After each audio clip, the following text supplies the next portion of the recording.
International Factory Outlet Mukunda Jewelries Chandanagar branch లో inaugural offer flat 20% off on VAT. నమస్తే అండి సురేష్ బాబు గారు. కీర్తి గారు నమస్కారం అండి. సో మే 1 నుంచి 31 వరకు కన్యా రాశి వారికి ఎలా ఉంటుందో తెలియజేస్తారా? కన్యా రాశి గురించి మాట్లాడుకుందాం అండి. ఈ రాశి కూడా ఒక రాశి షష్టగ్రహ కూటం వల్ల ఎఫెక్ట్ పడిన రాశి అని మనం చెప్పుకోవాలి. ఓకే. ఎలాంటి ఇన్సిడెంట్స్లు అంటేనండి, వాళ్ళ చుట్టూ ఏదో జరుగుతుంది, అదేంటో ఐడియా ఉండదు. ఇల్యూజన్ లాగా. యూజువల్ ఒక విషయం ఏం జరిగిందంటేనండి, వాళ్ళ వైఫ్ అండ్ హస్బెండ్ సడన్ గా ఉన్నట్టుండి ఈమెకు ఒక షాకింగ్ అనమాట. వాళ్ళ హస్బెండ్ ఫోన్ చూస్తే వాళ్ళ హస్బెండ్ వేరే వాళ్ళతో డబ్బులు పంపించటము వేరే వాళ్ళకి. ఇది రియల్గా జరిగిందండి. వాళ్ళది కన్యా రాశి. వాళ్ళు గవర్నమెంట్ ఎంప్లాయ్ ఎక్కడో పనిచేస్తుంటారు, బయట అవుట్ సైడ్ ఎక్కువ తిరుగుతూ ఉంటారు అనమాట. క్రాస్ రిలేషన్ అంటున్నారా? యా, అలాంటిది అనుకోవాలి. విషయం ఏంటంటే, ఈ టైంలోనే లాస్ట్ మంత్ నాకు వచ్చి 1 వీక్ 10 days క్రితం ఫోన్ కాల్ అనమాట. ఎప్పుడు వెళ్తుంటారు టూర్కి, ఒక 6 months తర్వాత మళ్ళీ వస్తుంటారు, మళ్ళీ వెళ్తుంటారు, వస్తూ ఉంటారు. ఇది జరిగే విషయం. ఏమైందంటే, ఈమెకి డబ్బులు ఇంట్లో ఇవ్వకుండా వీళ్ళ దగ్గర డబ్బులే తీసుకుని వెళ్ళిపోతూ ఉంటారంట. రెండోది, రీసెంట్గా ఇంట్లో ఉన్న బంగారం తీసుకుని వెళ్ళిపోయారు. ఎవరు పైన చూస్తే ఫైనల్గా ఇతను వీళ్ళ హస్బెండ్ బంగారం తీసుకుని వెళ్ళిపోయాడని విషయం కూడా తెలుసు. ఇది ఒక షాకింగ్. రెండో షాకింగ్ ఏంటంటే, అసలు ఏం చేస్తున్నాడని చెప్పేసి ఈయన ఫోను ఆరాధిసేది. అది పూర్వకాలం వాట్సాప్ ఫోన్లో మాత్రం చెప్పేస్తారు. ఈ వాట్సాప్ చూస్తే ఆ స్క్రీన్ షాట్ లో వేరే ఒక లేడీకి పెట్టినట్టు, ఆ లేడీకి తను మెయింటైన్ చేస్తున్నట్టు లాస్ట్ 6 months అదంతా జరిగింది. అదంతా జరిగింది. బట్ 1 week 10 days బ్యాక్ ఆ లేడీని నేను మ్యారేజ్ చేసుకున్నాడు. తిరిగేసి మళ్ళా దగ్గరకు వచ్చేసి ఇంక మళ్ళీ ఏదో స్టోరీ చెప్పడానికి అది ఏదో చేస్తూ ఉన్నాడు. మొత్తానికి నన్ను కనెక్ట్ అయ్యింది. చూడండి సార్, ఎందుకంటే షష్టగ్రహ కూటమి కనెక్ట్ అయ్యింది ఎవరు? First wife. ఎస్, కనెక్ట్ అయ్యి ఆమె ఇంకొక తీరి నాకు చెప్పింది. నేను చెప్పాను, అమ్మ నేచరే, పెళ్లి కాకముంటే అది వేరు, పెళ్లి అయిన తర్వాత ఇంకొకటి. ఇప్పుడు పెళ్లి కాక మన చట్ట ప్రకారం అది నోను గీవ్ అన్నాను కానండి, పెళ్లి అయిన తర్వాత చట్టం విడిపోమని ఎక్కడ లేదు కదా. ఉందా? కానీ ఆల్రెడీ ఫస్ట్ వైఫ్ ఉన్నాక అలా చేసుకోకూడదు కూడా కదండి. చేసుకోకూడదు, కానీ చేసుకుంటే ఏం చేస్తారు? చట్టం పీకేది కదా తాళిబొట్టు. ఎక్కడ విన్నారా? చేసుకోకూడదు కానీ చేసుకుంటారు. అయితే ఏంది, తాళిబొట్టు తీసి పారేయమని చెప్తారు కదా, చెప్పరు కదా. అది కాదు. తర్వాత నా హస్బెండ్ ఏమో స్టోరీలు చెప్తున్నాడు. ముందు నువ్వు విన్నమ్మా, మీ ఆయన చెప్పే స్టోరీలకి నువ్వు పడిపోకుండా ముందు రియలైజ్ అవ్వు, అదొకటి. రెండోది, పెళ్ళైంది కదా, తర్వాత నువ్వు చేసేది ఏం లేదు. ఇంకా నీ ఆలోచన, నువ్వు ఉండాలనుకుంటే వెళ్ళిపోవాలనుకుంటున్నావు, నువ్వు ఆలోచించుకో. ఇట్లాంటి వాటికి నేను కన్సల్టేషన్ ఫీజు తీసుకోలేదు. Highly crisis. But with positive note నేను చాలాసేపు చెప్పాను. వాస్తవం అర్థం చేసుకోవటం ఇంపార్టెంట్, ఎమోషన్గా కాదు. ఆస్ట్రాలజీ ఇందులో మనం చేసేది ఏమీ లేదు. బట్ ఇది ఒక షష్టగ్రహ కూటమి ఎఫెక్ట్. చూడండి, ఇలాంటి చాలా అంటే చూడండి, అన్ఎక్స్పెక్టెడ్ ఇట్లాంటి పెద్ద పెద్ద ఉంటాయి. అంటే ఇది మనం ఎందుకు డిస్కస్ చేసుకుంటున్నాం అంటేనండి, లైఫ్ చేంజింగ్ మూమెంట్స్ కదండి. కంప్లీట్ గా డిజాస్టర్ అండి. అది ఏంటంటే, ఈ నగలు తీసుకొని పోయి ఆ తర్వాత పెళ్లి చేసుకొని వచ్చి మళ్ళీ ఇంకో స్టోరీ చెప్పి, ఆ స్టోరీ నాకు చెప్పి, అది అంటే ఇలాంటి చాలా సంఘటనలు. కానీ మీ ఓపికకి నిజంగా ఒప్పుకోవాలండి. అసలు నాకే బాధ వేసిందండి. అప్పుడు వాళ్ళ ఫోన్లో ఏడుస్తూ చెప్తుంటారు. అంటే అది ఎంతో, నాకెందుకు చేశారంటే ఎంతో ట్రస్ట్, ఎవరికి చేయకుండా. రెండోది, అంత పేషెన్స్గా నేను వినగలగాలి. తర్వాత వాళ్ళు దానికి ఎలా వెళ్ళదనేది కూడా లేదండి. అందుకని నేను కట్ చేస్తాను. అలాంటి కేసులకు డబ్బులు కానీ దక్షిణ కానీ ఏమన్నా జాగ్రత్తగా బ్లెస్సింగ్స్ ఇచ్చేసి పంపిస్తూ వస్తూ ఉంటాం. కొన్ని పరిహారాలు చేసుకోండి అర్జెంటుగా. బట్ రియాలిటీ అర్థం చేసుకోవడం చాలా ఇంపార్టెంట్. ఇది ఎందుకు చెప్తున్నాం అంటే, కన్యా రాశి వాళ్ళకి నాకు కాల్ చేసిన ఆ లేడీ కన్యా రాశి. ఐ థింక్ వాళ్ళది నాకు తెలిసైతే అది హస్త నక్షత్రం అనుకుంటా. హస్త నక్షత్రం వాళ్ళది. ఇది ఈ రాశి వాళ్ళకి ఇలా ఎందుకు జరిగిందంటే, షష్టగ్రహ కూటమి ఎఫెక్ట్ అయిన రాశులు ఇలా కూడా ఒకటి. చూడండి, all the way no way relations ఇలాంటి జరిగిన ఉన్నాయి. బట్ అయితే కన్యా రాశి వాళ్ళకి స్లోగా షష్టగ్రహ కూటమి నుంచి బయటపడి మంచి రోజులు అయితే బాగున్నాయి. చాలా మందికి బాగుంటుంది. మనం గ్రహస్థితిని, ఇందులో నక్షత్రాలను మనం చూద్దాం. ఫస్ట్ ఇందులో లాస్ట్ మంత్ నా వీడియో కూడా చూడాలి. ఎందుకంటే ఈ షష్టగ్రహం కూటమి గురించి కన్యా రాశికి ఎలా ఉంటుందో నేను చెప్పాను, అందులో అడ్రస్ చేశాను. తర్వాత వెరీ ఇంట్రెస్టింగ్ ఒకటి జరిగిందండి కీర్తి గారు. నాకు ఒక క్లయింట్ వచ్చారు, అపాయింట్మెంట్ తీసుకున్నారు, అయిపోయింది. నేను అడిగా ఎలా వచ్చారంటే, మనకు వీడియోలో చెప్పాము ఈ రాశి వాళ్ళకి ఖచ్చితంగా ఇలా ఉంటుంది, లాస్ట్ 1 ఇయర్ సఫర్ అయ్యారు, ఇది నేను లాస్ట్ ఇయర్ చెప్పాను, క్రాస్ చేసుకొని మనం చెప్పినట్లున్నా కొన్ని వీడియోలో మనం చెప్పాం. వాళ్ళు సరదాగా ఫ్రెండ్స్ కూర్చొని వీళ్ళు ఇలా చెప్తున్నారు, ఓల్డ్ వీడియోస్ ఎక్కడ నాకు తీసి ఓల్డ్ వీడియోస్ తీసేసి ట్రేస్ అవుట్ చేసి ఎస్ ఇతను చెప్పాడు ఇలా ఇలా ఇలా నాకు జరిగింది అని వాళ్ళకి వచ్చేసి అపాయింట్మెంట్ తీసుకొని నాకు చెబుతున్నారు, ఏమంటే మీ మీద రీసెర్చ్ చేసామండి, మీకు ఇలా చెప్పాను. నాకు సంతోషమే కదండి. ఇది అట్ ద ఎండ్ ఇది నా జ్ఞానం కాదండి, మన మహర్షులు అన్ని రాసి పెట్టేశారు, వాటి గురించి తెలిసి మనం చెప్తున్నాం అంతే.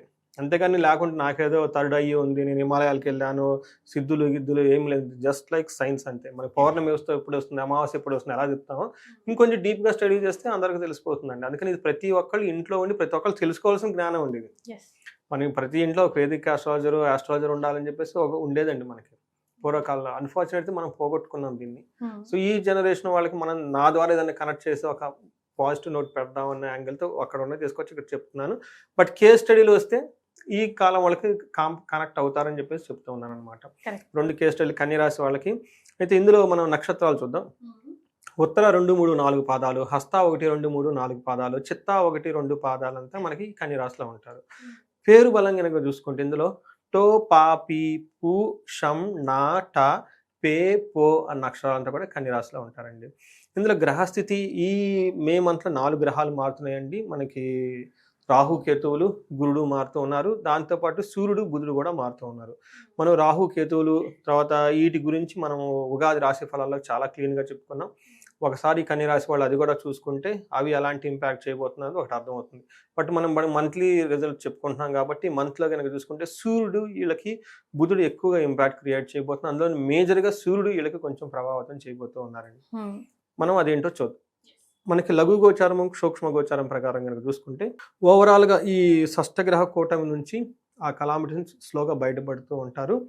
ఇందులో వీళ్ళకి శని 8th హౌస్లో సూర్యుడు మంచిది కాదండి. మనం నిన్న చెప్పుకున్న కేసులో నిన్నంతా 8th హౌస్లో ఉన్నారు వాళ్ళకి, అందుకని అదే టైంలో ఫోన్ కాల్ వచ్చింది. అష్టమంలో ఏ గ్రహం ఉన్నా మంచిది కాదు. 8th హౌస్లో ఉండటం వల్ల మే 14th వరకు పీడాం ఏదో ఒక పిడలు పట్టుకొని పీడిస్తూ ఉంటాయి. తర్వాత 14th తర్వాత వీళ్ళ చుట్టూ ఇప్పటిదాకా ఎవరైనా కనుక ద్వేషిస్తూ ఉండే వాతావరణం అంటే ఆ వాతావరణం నుంచి బయటపడుతూ ఉంటారు. రెండోది భూలాభం అయితే వీళ్ళకి బాగా చూపిస్తుందండి. అయితే వీళ్ళకి యువతి జన బాధ అని కూడా మనం చెప్తుంటారు. లేడీస్ అయితే జెంట్స్ ద్వారా, జెంట్స్ అయితే లేడీస్ ద్వారా ప్రాబ్లమ్స్ ఉంటాయి. యువత జన బాధ ఇది మనకి లాస్ట్ 2 months నుంచి ఉందండి. మేము ఇందాక చెప్పాను చూసారా, లేడీ యువత జన బాధ. ఒక lady she is troubling her, చూసారా, she got 1 more lady who is a counterpart like wife. ఇలా ప్రాబ్లమ్స్ ఉంటాయి. తర్వాత వీళ్ళకి పుత్ర అర్ధ లాభం, వీటికి పుత్రులకు సంబంధించి ధనానికి సంబంధించిన విషయాలు వీళ్ళకి అంత ప్రోగ్రెసివ్గా ఉంటుంది, నార్మల్గా ఉంటుందని చెప్పుకోవాలన్నమాట. ఈ ప్రకారం మనం చూసుకుంటే ఎవరితో వీళ్ళకి విరోధం పడుతూ ఉంటారో విరోధం పడకుండా ఉంటారు. వీళ్ళ చుట్టూ ద్వేషపూరిత వాతావరణం ఇప్పటిదాకా ఉంటే అది నార్మల్ అయిపోయే అవకాశం ఎక్కువగా ఉంటుంది. బట్ కొంచెం స్త్రీల ద్వారా పురుషులు కాదు స్త్రీల ద్వారా కొంచెం ప్రాబ్లమ్స్ వచ్చే అవకాశం ఎక్కువగా ఉంటుంది అనమాట. మనకి సూర్యుడు వీళ్ళకి చక్కటి ఏమని చెప్తారంటే 9th హౌస్లో ఉండటం వల్ల మిక్స్డ్ రిజల్ట్ ఇస్తున్నాడు అని చెప్పుకోవాలి. వీళ్ళకి ఫస్ట్ పాజిటివ్ నోట్ ఏంటంటేనండి, ఓవరాల్గా మంచి జరుగుతూ ఉంటుంది. ఏది జరిగినా కానీ ఎన్ని ఇబ్బందులు ఉన్నా బట్ ఓవరాల్గా అవుట్కమ్ వచ్చేటప్పుడు వీళ్ళకి చాలా పాజిటివ్గా ఉంటుంది. వీళ్ళకి సూర్యుడు 9th హౌస్లో ఉండటం వల్ల ఏమవుతుందంటే నిందాపరాధం, కలహం, నిర్దోషచ్చ, ధనక్షయ, పుణ్యలాభార్థ నాశచ్చ, విచారో నవమస్తే రవో అని చెప్తుంటారు. నవములో కనుక రవి ఉంటే నిందాపరాధం, వీళ్ళకి ఏ పని చేయకపోయినా కానీ నిందలో చేయబడుతూ ఉంటాయంట. కలహం పడుతూ ఉంటాయంట. నిర్దోషి, పాపం వీళ్ళు నిర్దోషం అయినా కానీ వీళ్ళు తిరుగుతూ ఉంటారంట. చూడండి, ఇందాక జరిగిన స్టోరీ జరిగి 1 week బ్యాకే అదైంది. అది కంటిన్యూ చూడండి ఎంత కోరిలేట్ అవుతుంది. పాపం ఏమి లేకుండా ఆమె డబ్బులు ఎత్తుకుని పోయి మళ్ళీ అయింది అనేసి వాళ్ళ ఆయన ఏం స్టోరీ చెప్పి ఆమె నమ్మి మళ్ళీ నా ఫోన్ చూడండి నిందాపరాధం. నేను డబ్బులు తెలియదు, నువ్వే తీసుకుని ఎక్కడ వారేసుకున్నాను. చూడండి, అంటే రివర్స్ ప్లేయింగ్. కలహం, పాపం నిర్దోషి అయినా కానీ అనుభవిస్తూ ఉందన్నమాట. ధనక్షయ, ధనం కోల్పోతూ ఉంటారు. పుణ్యార్థ లాభ, పుణ్య కార్యాలయం అన్న కనుక చేస్తే అవన్నీ కోల్పోయే అవకాశం ఎక్కువగా ఉంటుంది. నాశాచ, ఏదో ఒకటి కోల్పోతూ ఉంటారు అనమాట. విచారమే నవమస్తే రవు, 9వ ఇంట్లో కనుక రవం ఉంటే 9వ ఇంట్లో సూర్యుడు ఉంటే ఇవన్నీ జరుగుతాయి అని చెప్తాం. బట్ ఓవరాల్గా మంచి జరుగుతూ ఉంటుంది అనమాట. తర్వాత కుజుడు వీళ్ళకి మిక్స్డ్ రిజల్ట్ ఇస్తూ ఉన్నారండి. వీళ్ళకి 11వ ఇంట్లో 6వ ఇంట్లో దృష్టి ఉండటం వల్ల 11వ ఇంట్లో ఉండి 6వ ఇంట్లో దృష్టి 2వ ఇంట్లో దృష్టి ఉండటం వల్ల కుజుడు వీళ్ళకి 70% బెనిఫిట్ చేస్తున్నారు అనమాట. కుజుడు వీళ్ళకి ఏం చేస్తారంటేనండి, కంటికి 11వ ఇంట్లో కుజుడు ఉండటం వల్ల ఏమవుతుందంటేనండి ధనధాన్య లాభం, కీర్తి లాభం, వేడ లేకుండా ఉంటారు, అన్ని విధాలుగా అనుకూలంగా ఉంటుంది, అనుకున్న పనులన్నీ చక్కగా పూర్తి చేస్తూ వెళ్ళిపోతూ ఉంటారు.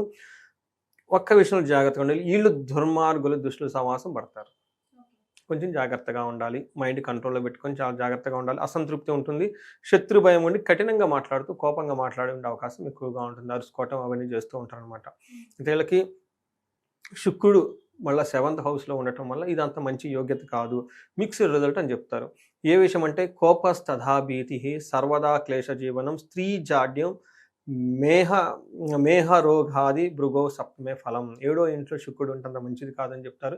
ఏ విధంగా అంటే ఎప్పుడు కోపం కలిగే సిచ్యువేషన్లు, భీతి భయం కలిగే సంఘటనలు, సర్వదా క్లేశం, ఎప్పుడు ఏదో ఒక మానసిక బాధం ఇబ్బంది పడుతూ ఉంటుంది. స్త్రీ జాడ్యం అంటే స్త్రీల వలన వీళ్ళకి ఇబ్బంది పడుతూ ఉంటుందని చెప్తారు.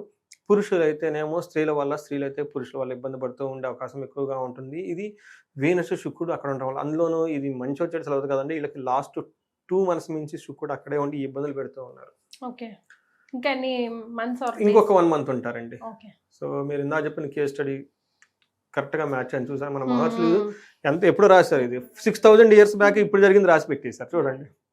సో అదే మ్యాజిక్ అండి. నేను ఈ శాస్త్రాన్ని ఇది సైన్స్ బియాండ్ సైన్స్ అంటాను, అందుకే నేను సైన్స్ చదువున్నాను కాబట్టి సైన్స్ బియాండ్ సైన్స్ అంటాను అనమాట.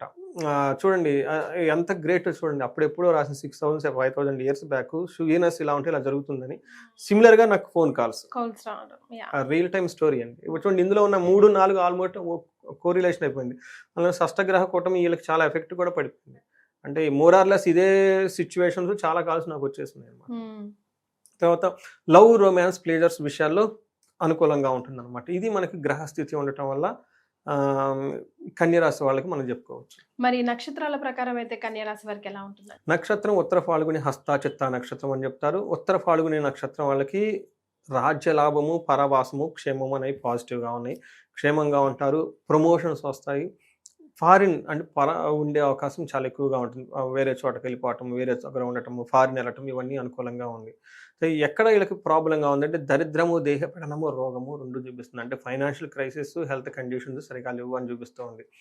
తర్వాత హస్త నక్షత్రం వాళ్ళకి క్షేమంగా ఉంటారు, రాజ్యలాభం ఉంది, పరవాసం ఉంది. 2 విషయాల్లో ఛాలెంజింగ్గా ఉంటుంది. ఒకటి దరిద్రము, రోగము చూపిస్తూ ఉంది, కొంచెం కేర్ఫుల్గా ఉండాలి. చిత్తా నక్షత్రం వాళ్ళకి అగైన్ క్షేమంగా ఉంటుంది, రాజ్యలాభం ఉంది, తర్వాత రోగము, దరిద్రము చూపిస్తూ ఉన్నాయి అన్నమాట. 2 పాజిటివ్గా, 2 మైనస్లుగా ఎక్కువగా ఉన్నాయి, నెగిటివ్గా ఉన్నాయి. కాబట్టి దీన్ని దృష్టిలో పెట్టుకొని చక్కగా ప్లాన్ చేస్తే బాగుంటుంది. ఇవి కాకుండా హస్త, చిత్త నక్షత్రం వాళ్ళకి గాయాలు అయ్యే అవకాశం ఎక్కువగా ఉంటుంది, వాళ్ళ ఓన్ బ్లడ్ వాళ్ళు కళ్ళ చూసుకునే అవకాశం ఎక్కువగా ఉంటుంది. ఉత్తర ఫాల్గుని నక్షత్రంలో కేతు ఉండటం వల్ల కొంచెం కేతు ప్రభావం వీళ్ళ మీద ఎక్కువగా పడి ఆధ్యాత్మికంగా, స్పిరిచువల్గా ఉండే అవకాశం ఎక్కువగా ఉంటుంది. బట్ మిగతా అన్ని విషయాల్లో బాగుందని మనం చెప్పుకోవాలి. రైట్. మరి ఇంకా ఏం రెమెడీస్ పాటిస్తే బాగుంటుంది అంటారండి? వీళ్ళకి అష్టమ శని స్టార్ట్ అయిందండి. నేను ఇందాక ఎగ్జాంపుల్ చెప్పినప్పుడు వీళ్ళకి అష్టమ శని కూడాను ఎంటర్ అయిపోయిందా ఒకటి రీజన్. దాని ఎఫెక్ట్ 2.5 years ఉంటుంది. చూసారా, ఇది అంత సింపుల్ ఇన్సిడెంట్ కాదండి. దాని ఇంపాక్ట్ ఆమె కోలుకోవడానికి 2.5 years ఎక్కువ పడుతుంది. టోటల్ ఈ 2.5 yearsలో అష్టమ శని వాళ్ళకి ఇబ్బంది పెడుతూనే ఉంటుంది. ఇది ఒక స్మాల్ చిన్న కాల్ అనమాట. ఇది ఒక్కటే, ఇలాంటి ఇంకా వీళ్ళకి రకరకాలన్నీ వస్తూ ఉంటాయి అనమాట.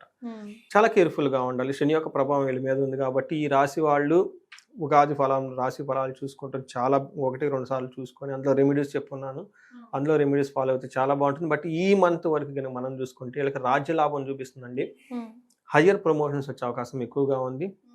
వాళ్ళు రాజశ్యామల హోమం చేయించుకుంటే విషయమైన శిఖరాగ్రం అంటారు, ఉన్నతమైన స్థానాలకు వెళ్ళిపోయే అవకాశం ఎక్కువగా ఉంటుంది.